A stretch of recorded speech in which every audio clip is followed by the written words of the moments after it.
Thank you. Ого. С премиальной картой MasterCard мой уикенд всегда на высшем уровне. А что ты оттуда выходишь? А я вот хочу отсюда выйти, чтобы раньше тебя прийти и поприветствовать дорогих зрителей. Здравствуйте, дорогие зрители! С вами Орел и Решка, Ивлеева. Хотела сказать и Ивлеева, но, к сожалению, еще есть Бедняков. Слушай, а я думал, вот, я с тобой разговариваю, вы так похожи. Всем привет, это Орел и Решка. И мы с Настей, которая Ивлеева, приехали в страну с красивым названием на букву Х. Хорватия! Молодец, умничка. Смотри, здесь очень много островов, прекрасное море, вкусная еда, восхитительные люди. Кто-то это все увидит, а кто-то... Ты! А я планирую еще покататься на яхточке, в море покупаться, вкусно покушать, пофоткаться, ну, в общем, провести время как богатый. Почему я вообще жива? В том случае, когда с рюкзаком будет тяжело купаться. Привет, Хорватия!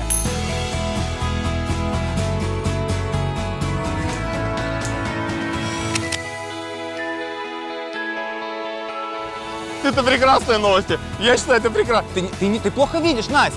Вот же, вот, смотри. Вот. Давай я тебе это отдам, оно тебе пригодится. Хотел сказать, сдашь еще волосы, но нет, у тебя они маленькие. Ребят, вы знаете, где лимузины тут? Кто бы говорил о волосах, лысая башка? Все равно здесь хорошо. Все равно здесь хорошо. Хорватия – лакомый пирог для туриста. А самое вкусное в этом пироге – его крошки. Тысячи чудесных островов. Им мы и посвятим этот уикенд.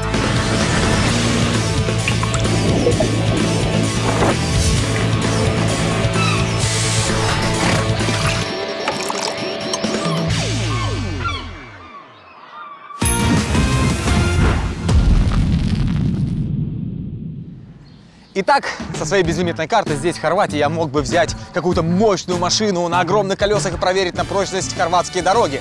Или же взять какой-нибудь кабриолет, чтобы ветерок развивал, будоражил мои волосики. Но нет, это не модно. А круто, знаете что? Снять быструю, скоростную, мощную лодочку. А вернее, моторную лодку. Marex 375. Стоимостью $1500 в сутки. За эти деньги вы получаете одну палубу, шкипера, кухню и каюту. Есть каютка, которую я планирую сдавать. Ну, мало ли, вот отдыхающие будут плавать. Я им такой, ребята, вот хотите поспать, пожалуйста, почасово. Заходите, все через кассу. Ты взял кассовый аппарат с собой? $100 в Хорватии – это 6,5 сотен местных кун. С ними и начну очередные бюджетные выходные. Ну что, посмотрим, какой досуг меня будет ожидать на эти деньги. Ближайший большой город – Сплит, туда и отправлюсь. В этом городе эта история мне не подходит, мне подходит вот та история. Не буду изменять традициям и поеду на самом дешевом транспорте – автобусе. Который довезет меня в Сплит всего за полчаса. $5, и я в центре города. Да, это забавно. Спасибо.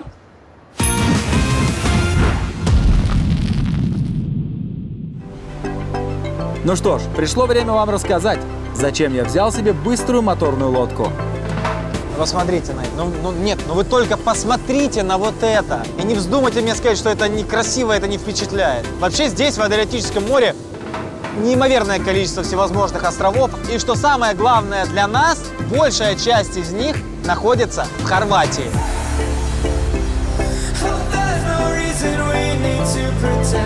Здесь их около 6000. И каждый круче предыдущего. За этот уикенд я покажу вам самое интересное.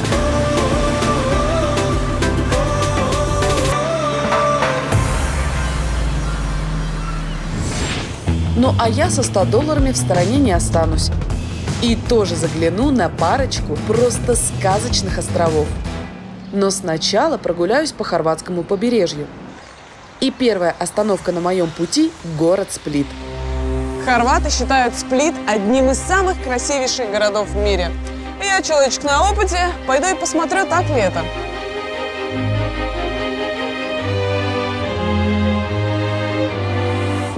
Сплит – один из древнейших городов мира.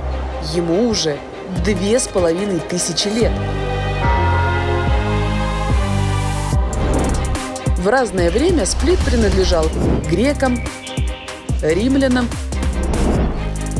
венецианцам и даже австрийцам.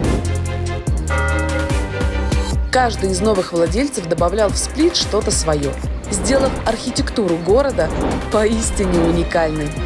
По-моему, это очень даже неплохо. Определенно будет на что посмотреть. В Сплите и правда уйма всевозможных достопримечательностей, каждой из которых местные очень гордятся. Итак, гордость номер 1 – Перестиль, что в переводе значит площадь. Перестилю 17 сотен лет. И это любимое место всех туристов. Они любят посидеть на ступенях площади, представляя, как много веков назад здесь прогуливались римские легионеры и заморские купцы. А вот и вторая гордость. Дворец Диоклетиана, которому пришлось умаслить местных тем, что построить церковь. После чего они сказали: строй сколько хочешь. Вот он и настроил. Римский император Диоклетиан уже в 305 году умудрился соорудить у себя во дворце отопление, канализацию и водопровод, которым, кстати, в Сплите пользуются до сих пор. Ну и еще одна потрясающая достопримечательность, которой гордятся местные – памятник Гаргирнинскому. Но это еще не все. И если потрешь палец к Гаргирнинскому, то исполнится желание, конечно, естественно. Как бы могло бы быть по-другому? Пойдем же потрем. Гаргирнинский был местным епископом. Он развивал хорватский язык и распространял в стране христианство. За это местные его очень почитают. Причем настолько, что даже памятник Нинскому считают чудотворным. Итак, сейчас мы проверим, работают ли все эти истории или нет. Или это просто туристический, так сказать, разводняк. При вас загадываю желание. Желаю, чтобы в течение 30 секунд ко мне подошли и попросили сфотографироваться. А я такая говорю: $10. Человечек платит мне $10 и делает со мной фотку. Погнали. 1, 2, 3, 4. 28. Можно с вами? Саш, твой фотоаппарат не работает. 30 секунд прошло, ко мне никто не подошел, не попросил сфоткаться, денег не заплатил. Что значит Гаргирнинский? Разводняк. Желания, друзья, сбываются не от того, что вы палец памятника трете, а от того, что вы действуете. Действуете, действуете, действуете. От того, что вы действуете, работаете, вкалываете и знаете, что хотите. Только тогда они сбываются, а не от Гаргирнинского. В общем, Сплит действительно очень красивый город и больше напоминает киношную декорацию. Но, конечно, в идеале бы погулять здесь в полном одиночестве, полностью, как говорится, погрузиться вот в историю, насладиться всем этим великолепием. а так постоянно приходится пробираться сквозь толпы туристов. Поэтому отправлюсь-ка я от них куда подальше. Тем более, что в Хорватии есть еще уйма интересных мест.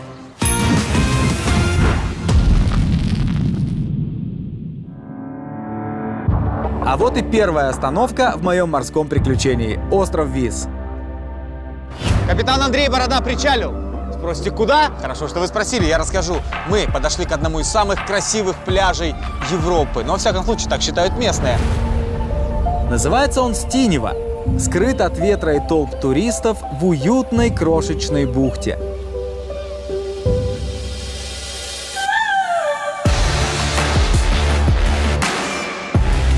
Попасть в которую можно только через узкий проход между скалами. Поэтому мне пришлось оставить свою скоростную лодку и пересесть на обычную. Но красиво же. Я один, спокойно. Ха! Прекрасно. Купаться.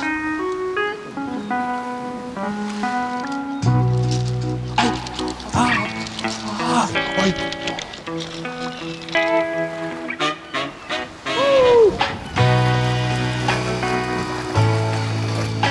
Раньше это была огромная пещера, но потом, как и у меня в 2002-м, здесь сорвало крышу и образовалась лагуна. И мы теперь наблюдаем это место. Вода в лагуне безупречно прозрачная. И этому есть причина. Здесь запрещены моторы, поэтому этот участок один из самых чистых во всей Адриатике.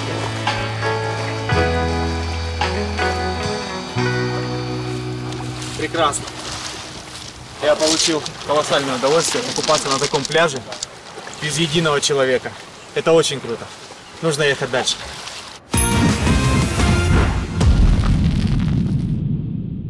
Ну что, с наземными архитектурными достопримечательностями я познакомилась. Осталось познакомиться с морскими. Поэтому я купила экскурсионный билет, села в катер и отправилась к островку под названием Трогир. На первый взгляд может показаться, что нет ничего особенного здесь. Ну, остров как остров, деревья, скалы. Но, друзья, самое интересное здесь под водой, потому что там находится подводный музей. И сейчас мы вместе отправимся на экскурсию.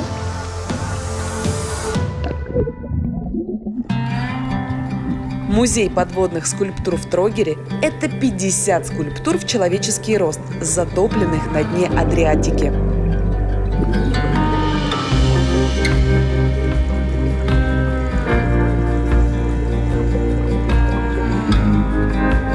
По сути, это огромная инсталляция, которая иллюстрирует крестный путь Иисуса Христа.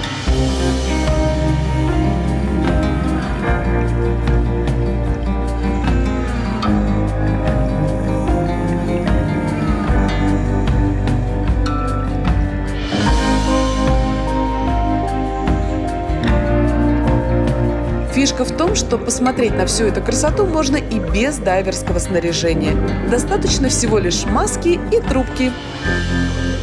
Но кроме молчаливого созерцания делать здесь больше нечего, поэтому поплыву-ка я дальше.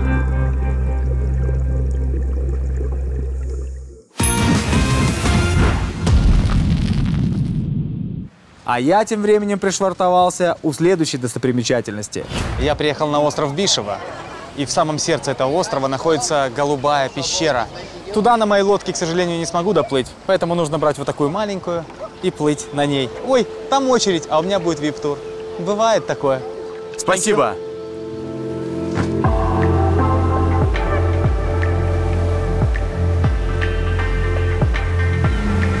Ну что, прямо сейчас мы будем заходить в пещеру. О! Так, быстро вы смотрите, все пригибайте сейчас, все, так, давай, все, пригнулись, молодцы. Посмотрите, как красиво, просто супер. Но не только ради этой пещеры я здесь, я вам покажу самое главное сокровище. За мной. Из-под толщи здешних вод пробивается удивительное голубое свечение. Поначалу даже кажется, что кто-то нарочно включил подсветку. Но на самом деле... Главный творец всей этой красоты – это солнце. И солнечные лучи, преломление солнечных лучей. Они отбиваются от светлого дна, и поэтому у воды получается вот такой небесный цвет. Здесь-то темно, солнца нет, но есть вот такие вот щели, куда этот солнечный свет и проходит. Мир бы так и не узнал об этом чуде природы, если бы не один венецианский художник, который 150 лет назад взорвал часть пещеры динамитом, чтобы туда могли заплывать лодки. Блин, это просто космос. Вот такие вот места, ребята, путешествия. Сколько еще таких мест, о которых мы даже не подозреваем.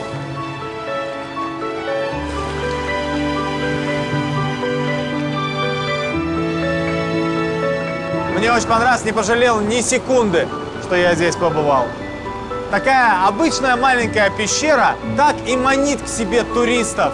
Полно лодок и возможных травм, если вы не пригнетесь. Пока, пещера, спасибо! Но у нас есть план. Мы должны двигаться дальше.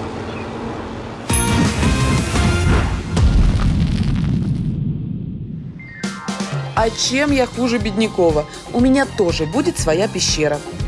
И не просто пещера, а пещера-бар.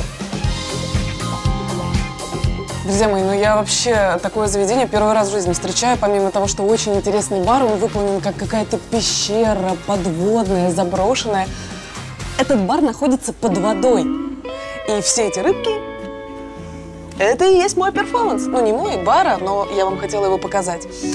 И вот сидишь, пьешь коктейльчик и наслаждаешься подводным миром. То есть, по сути, плавают эти рыбки в море. Правда, сдерживает их небольшая сетка, благодаря которой они не расплываются в разные стороны. Затея, конечно, просто сумасшедшая. Вот сидишь и не понимаешь, то ли ты на рыбок смотришь, то ли они на тебя. Потому что бар поместили в море. И вот непонятно, то ли они аквариум, то ли мы. Но главная фишка бара даже не в рыбном перформансе, а в том, что в стоимость входа уже включен коктейльчик. Алло. Алло, это... Спасибо. Алло, все, мне коктейль принесли, я не могу разговаривать. Потом все обсудим. Угу, все, пока-пока. Слушайте, у меня коктейль в цвет аквариума, в цвет воды. Просто фантастика. У кого есть аквариумы, те поймут, когда ты сидишь и просто втыкаешь на рыбок, о чем-то думаешь, расслабляешься. Всем дичайше рекомендую, правда классно.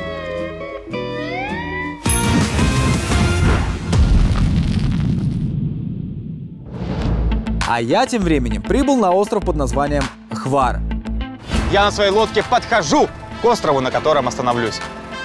И возьму себе, пожалуй, целый дворец. Не хочу отель. Слишком просто. Палас Элизабет. Это дворец, который когда-то принадлежал австрийской императрице Елизавете Баварской. Сейчас же это пятизвездочный отель с личной пристанью для яхт, 45 роскошными номерами, рестораном, тренажерным залом, спа и бассейном. Весь дворец, правда, занять я не смогу. Остальных постояльцев выгнать мне не удалось. А вот взять самый дорогой номер – это запросто. Добро пожаловать. Здравствуйте. Меня зовут Андрей, и я очень богатый человек. Поэтому я решил остановиться в вашем отеле. Предлагаю вам Elizabeth Suite. Наш лучший номер. Да, мне подходит. Звучит отлично. Люблю, когда я по-богатому. Ведь с премиальной картой MasterCard все мои путешествия всегда на высшем уровне. Могу оплатить? Пожалуйста. Приятный звук. Пожалуйста, ваш ключ. Спасибо. Вау, как красиво. Смотрите, такой стильный. Пойдем. Покажу тебе роскошную жизнь. Так мне когда-то говорили и продюсеры «Орла и решки». Пойдем, покажу тебе роскошную жизнь. Вот здесь подпиши на 40 лет контракт. Ух ты, какая люстра! Прикольно. Давай, быстрее. Снимать надо, работать, пойдем. Итак, я себе взял Elizabeth Suite. Номер за 1000 евро в сутки. Так, симпатично. Все в номере выдержано в духе императрицы. Золотистый диван, огромная кровать в арочной нише. Так. И милая мишура в качестве декора. Но это еще не все. Сейчас я вам покажу приятный бонус к этому великолепному светлому номеру. Это вид. Ой-ой-ой, ребятушки. Это просто потрясающе. А по сторонам, ребята. Боже, Хорватия, ты шикарная. Будь моей соведущей.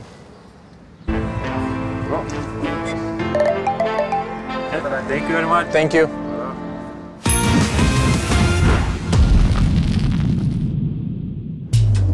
Недалеко от подводного бара есть еще одна интересная местная достопримечательность. Озеро Драконий Глаз. По легенде, жил в этих краях злой дракон. который похищал молодых и красивых девушек. Однажды дракон забрал возлюбленную сильного воина. Тот разозлился и дал по морде ящеру. Да так сильно, что глаз у чудища выпал, упал на землю и превратился в озеро. Другая же история утверждает, что дракон не погиб, а спрятался в этом озере и до сих пор выжидает своего часа на дне. Сейчас это и проверим. Все, Сань, ныряю.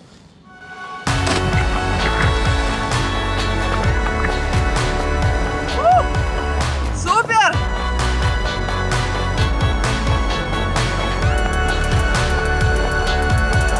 Вообще, честно говоря, немножко смущает, что водичка темная. Если бы вот там вот девушки бы не купались, я бы, наверное, не залезла туда, потому что кто его знает, что там под водой после этого глаза дракона. А так водичка хороша. Здесь так красиво, вы только посмотрите.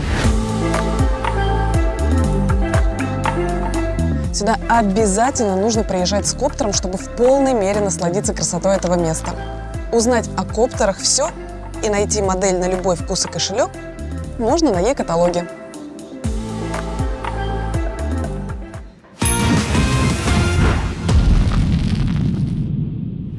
Говорят, что в Хорватии самые красивые закаты в мире. Я пришел на набережную острова Хвар, чтобы проверить эту теорию под бокальчик шампанского. Ох, прекрасно. Чертовски красиво, ребятки. Не зря все-таки хвалят хорватские закаты. Они потрясающие. Как жалко, что кто-то их не увидит. Ай-яй-яй-яй-яй. Ой, хорошо, что я в очках, вам не видно мои слезы. Как-то переживу. Ладно. Сфоткаю для Настюхи. Отправлю.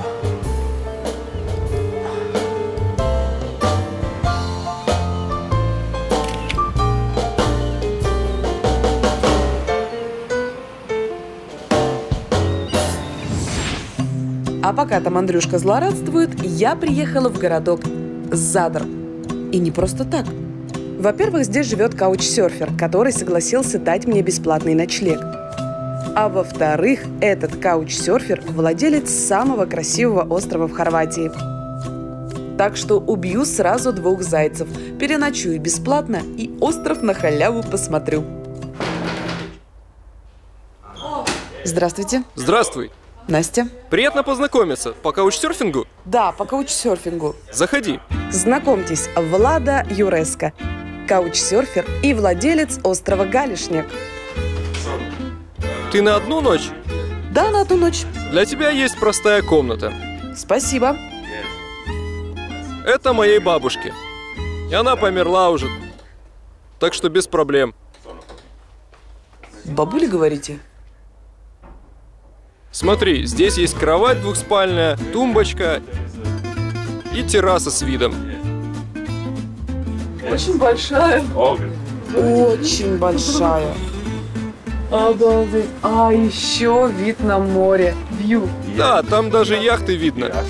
Класс. Спасибо огромное, это очень-очень круто. Слушайте, а не покажете мне ваш остров? Конечно! Супер! Отвезу тебя завтра. Спасибо большое. Супер, друзья мои, да это же вообще прекрасный тост. Ну вообще, я не знаю, какие там кондиционеры, условия. Это какой-то шок-контент. Хорватия – прекрасная страна, вы знаете? Что хочется заметить. Несмотря на то, что мое убранство довольно-таки не первой свежести, ну, не евроремонт, еще тут бабушка жила, мама. Кстати, может быть, она здесь до сих пор есть, кто знает, кто знает. Это уже прекрасно, потому что у меня не отдельная койка в хостеле. У меня целый номер, целая комната, в которой есть шкаф. Кстати, у меня был точно такой же 20 лет назад в комнате. Кондиционер, письменный стол, где я буду писать письма всем своим друзьям, двухспальная кровать. Ну и, как вы видели, огромнейшая, просто огромнейшая терраса с видом на море. По-моему...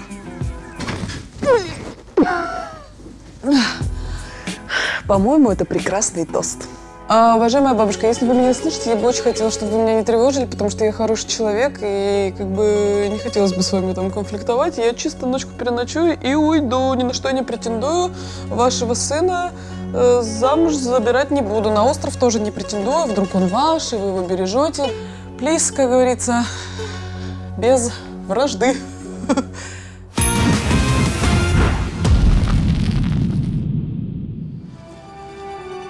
А чё это ты, Бедняков, ночью-то по кустам лазишь, спросите вы меня?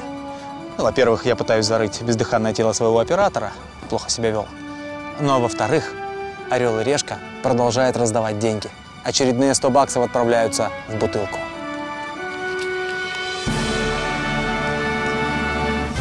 Свежие $100 от Орла и Решки спрятаны на острове Хвар. Чтобы их отыскать, отправляйтесь на улицу Динка Ковачевича. Найдите отель «Фарос», повернитесь к нему спиной и пройдите 50 метров на восток.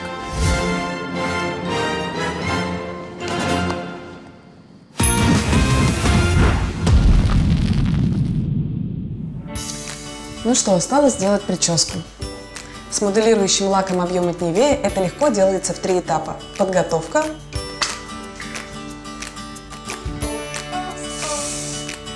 укладка и фиксация.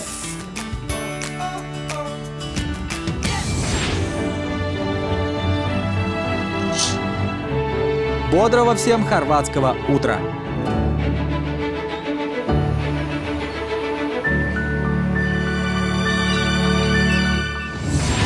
И тебе не хворать, Андрейка. Ну а я с самого утра уже на всех парах мчусь к самому романтичному острову на Земле. Поговаривают, друзья, что в мире существует всего лишь один единственный остров в виде сердца. И вы не поверите, так сложились обстоятельства, что именно туда-то я сейчас и направляюсь. И мой дорогой друг – владелец этого мероприятия. Вот. Так что сейчас посмотрим, какой он, этот остров сердца. Ну а я начну свой день с завтрака. Ваш прекрасный ведущий приехал в прекрасное место для того, чтобы поесть прекрасное блюдо. Ребята, все сходится, 3 слова «прекрасное». Здесь мне обещали накормить каким-то уникальным блюдом. Это едят только в этом регионе. Должно быть прикольно.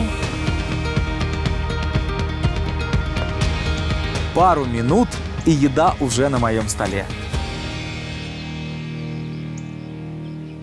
Ой, как пахнет, ребята. Это, наверное, только что вот с мангала принесли. Итак, блюдо, которое мне подали, называется пух. Это дичь, приготовленная на гриле. Такие маленькие ножки. Это птица, это однозначно птица. Причем есть вот даже перья еще не совсем очищенные. Ну.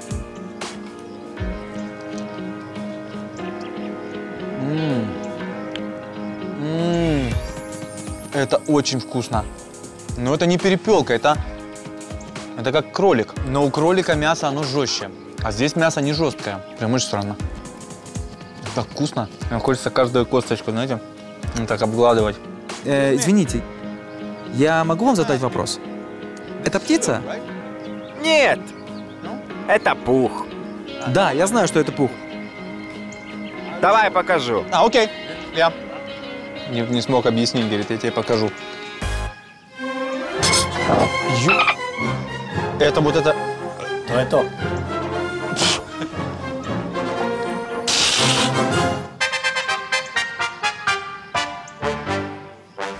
Оказалось, дичь на моей тарелке – это пушистый грызун, который называется Соня Полчок. Хорваты зовут это животное пух и готовят на гриле со специями и розмарином. Это просто крыса. Птичка. Какая птичка? Бабушка, я сейчас сижу, кролик, не кролик. Какой кролик? Я отошел. Я абстрагировался. Я просто съел крысу. С кем не бывает. Крысу на завтрак. Сейчас воды еще. Полчок – это страшный садовый вредитель.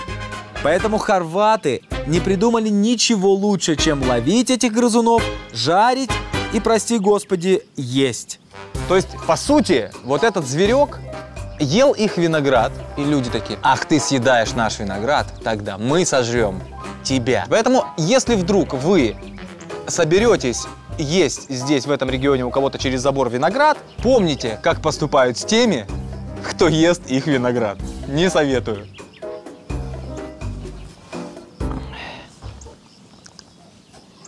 Не, ну вкусно.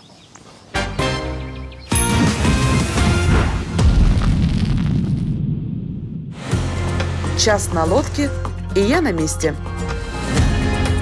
Галишник – это остров в форме сердца, созданный естественным образом самой природой. Открыл его еще Наполеон, а 100 лет назад остров купил дедушка моего каучсерфера. С тех пор он стал семейной реликвией, которая передается по наследству. Но остров красивый только с неба. С земли он оказался совсем непримечательным. Ну, так вообще, конечно, на первый взгляд, ну, остров и остров, да. Кусты да кусты, камни да камни. Сложно, конечно, понять, что он в форме сердца. Тем не менее, влюбленные просто обожают этот остров. Здесь проводят свадебные церемонии и отмечают Валентинов день.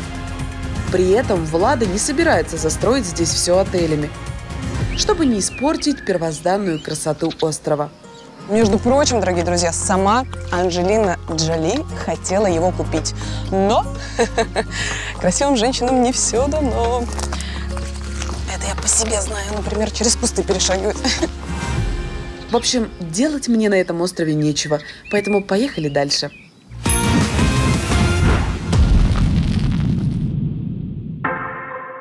Остаток второго дня я решил провести на полуострове Пелешец.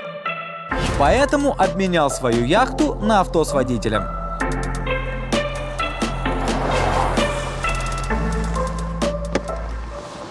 А еще Хорватия известна своим вином. И прямо сейчас я приехал в такой уникальный винный бутик, где я выпью вино, которое созревает не в погребе, а под водой. Заинтриговал? Погнали! Здесь вместо официанта аквалангист, а вместо винного погреба – затонувший корабль.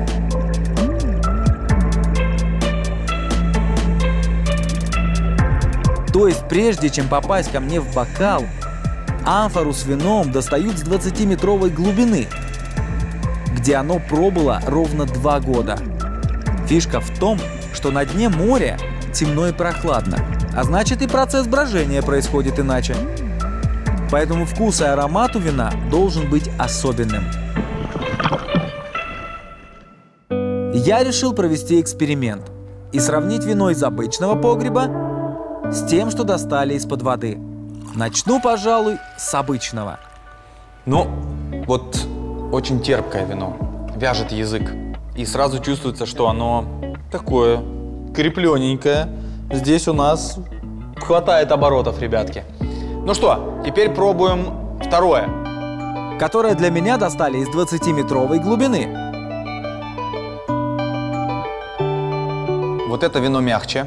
Вот когда его пьешь, прекрасно, оно так заходит, все отлично. Вот это вино приятнее.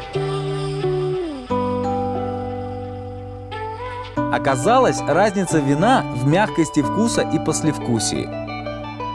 А вот разница в цене $200. Так что, какое вино выбирать, решать вам. А вообще, замануха интересная. Ну, красиво, конечно, придумали. Смотрите, как выглядит. Так колоритно. Прям хочется взять такую домой, да? Причем тут может быть даже самое обычное вино. Но вот такая необычная подача. Прикольно.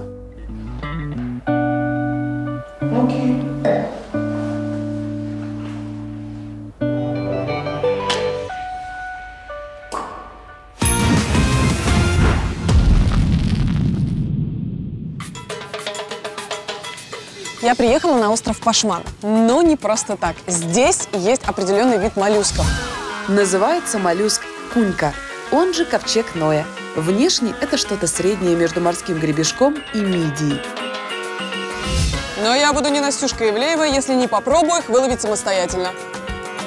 Здравствуйте. Здравствуй. Я Настя. И мне нужна кунька. Конька. Да? Сейчас надо. Сейчас. А сколько стоит? $10 за килограмм. $10? За килограмм? Это все вместе? Поплывем, поймаем. Как говорится, и спиннинг. Да. And I want это с собой. И это все $10? Да, это за все вместе. Прекрасный тост, друзья. Поплыли?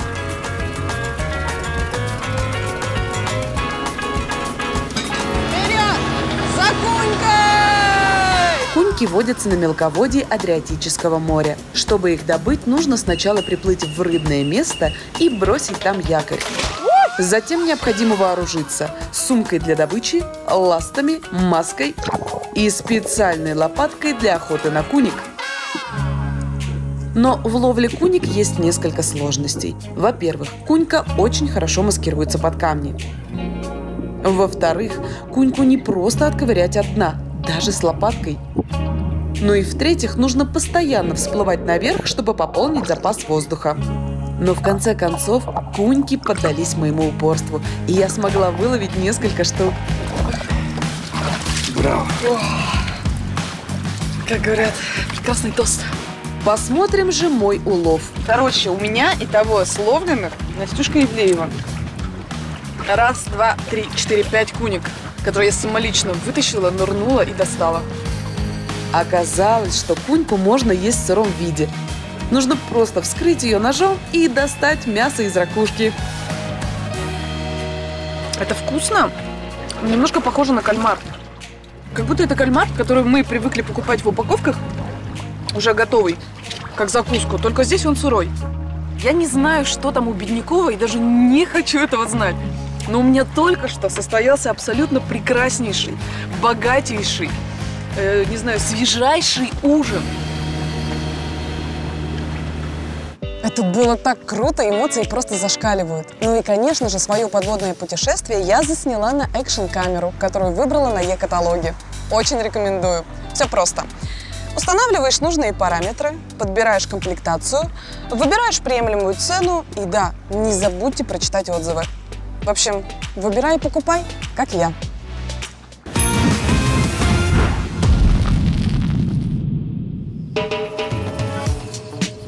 Хорошее вино нужно закусить хорошим сыром. Ну, не просто хорошим сыром. Я, пожалуй, буду есть самый дорогой сыр. А самый дорогой сыр где? Та-дам! Я приехал на местную ослиную ферму. Сыр же из молока делается. А какое молоко самое дорогое?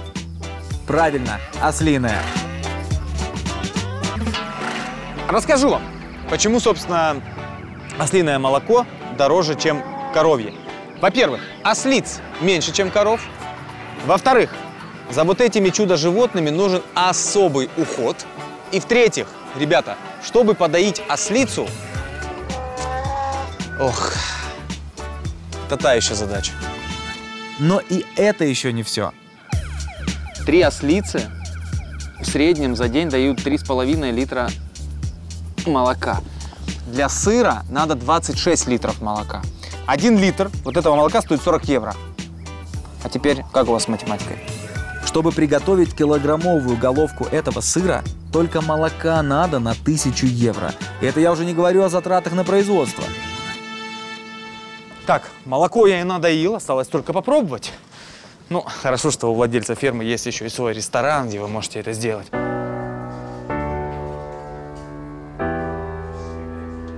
Итак, какой же ты на вкус сыр за 1000 евро?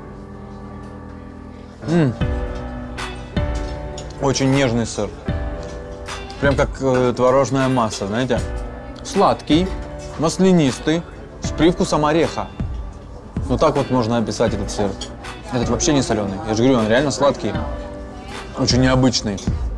За этот сладковатый и очень нежный вкус ослиный сыр любят гурманы по всему миру. И теперь я среди их числа. Прикупил себе немножко. Кстати, главная фишка сыра из ослиного молока – это огромное содержание витамина С. В 60 раз больше, чем в коровьем молоке. Так что ослики – это вам не только покатушки, но и самый дорогой сыр.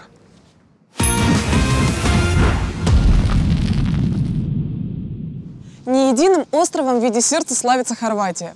Моя следующая остановка – остров в виде пальца. Осталось подумать, как туда добраться. Пешком вряд ли получится, так что придется искать недорогую лодку. Здравствуйте. Здравствуй. Я хочу как-то попасть на остров Отпечаток пальца.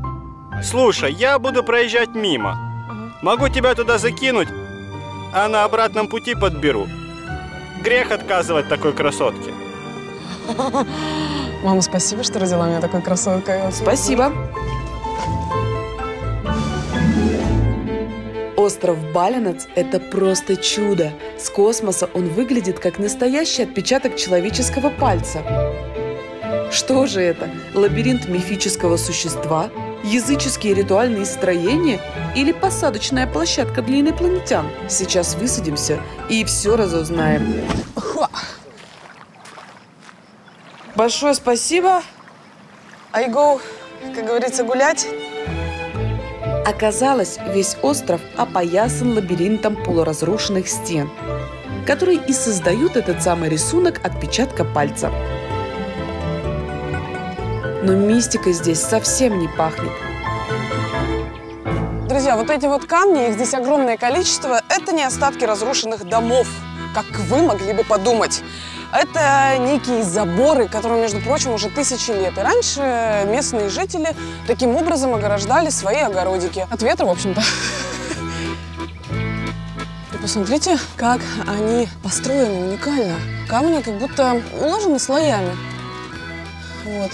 Большие, маленькие. Ну, как это, знаете, то есть камешек-то особо не достанешь. Эта конструкция выстояла несколько веков, десятки веков. И более того, простоит еще столько же, наверное. Может быть, это не точно. Если еще такие туристы, как я, тут походят. Ну что ж, загадка разгадана. А дальше что здесь делать? Я очень сильно надеюсь, что мой друг, который меня, напомню, абсолютно бесплатно сюда доставил, за мной вернулся. Потому что если нет, я просто не представляю, как мы отсюда доберемся обратно. Господи, Саш, я вот сейчас очень счастлива, что ты со мной. Потому что вдвоем на необитаемом острове, конечно, веселее. О! Здравствуйте. Большое спасибо. You are man слово! I'm professional паркурист. Господи, какой чудный человек. Боже, Саша, нам так повезло с тобой. Я не знаю, это какое-то чудо из чудес. Бесплатно привез, забрал. Саня, мне все-таки кажется, что он что-то от меня хочет. Но не бывает такого, чтобы мужчина бесплатно довез, а потом бесплатно забрал. Нет, оно, конечно, бывает, но типа... Саня, ну супер. Ну, спасибо. Сань, ты там не задерживайся, пожалуйста. Ага, спасибо. Саня, я говорю, не задерживайся там, Саш. Слышишь? Саша, а? Давай, Сань. Саша! Саша!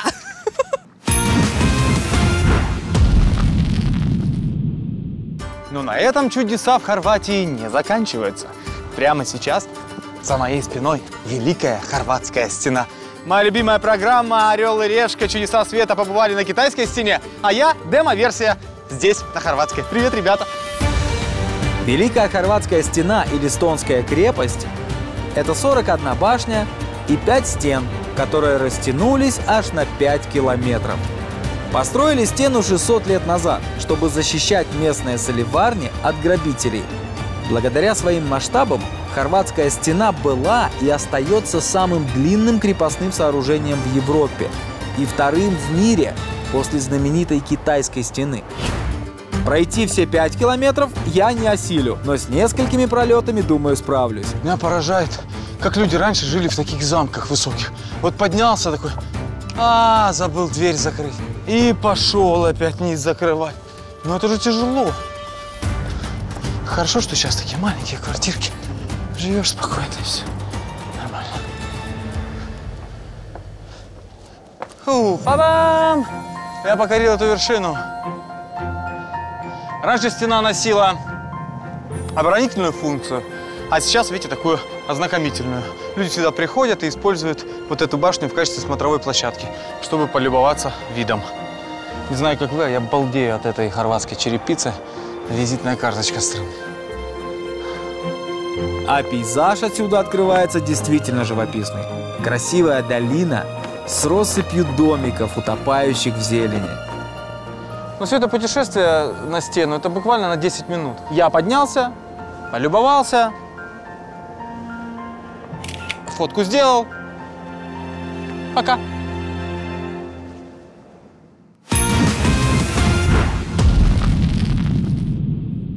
Хорватия. Отдых здесь не бывает одинаковым. Но вы только посмотрите на вот это. Она всегда найдет, чем удивить. Супер! Сумеет рассмешить. Алло, все, мне коктейль принесли, я не могу разговаривать. Как-то переживу. И плотно накормить. Это вкусно? А иногда все и сразу. Пойдем. Мне все-таки кажется, что он что-то от меня хочет. Надо 26 литров молока. По-моему, это прекрасный тост. Хватает оборотов, ребятки. По-моему, это очень даже неплохо. Ты взял кассовый аппарат с собой? Ну все.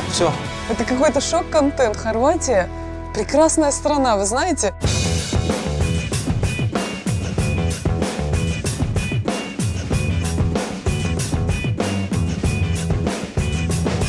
Ну это ли не чудо, друзья? Это же просто великолепие в великолепии. Невероятно. Фух, я шел на свет. Это я. На свет твоих зубов. Привет.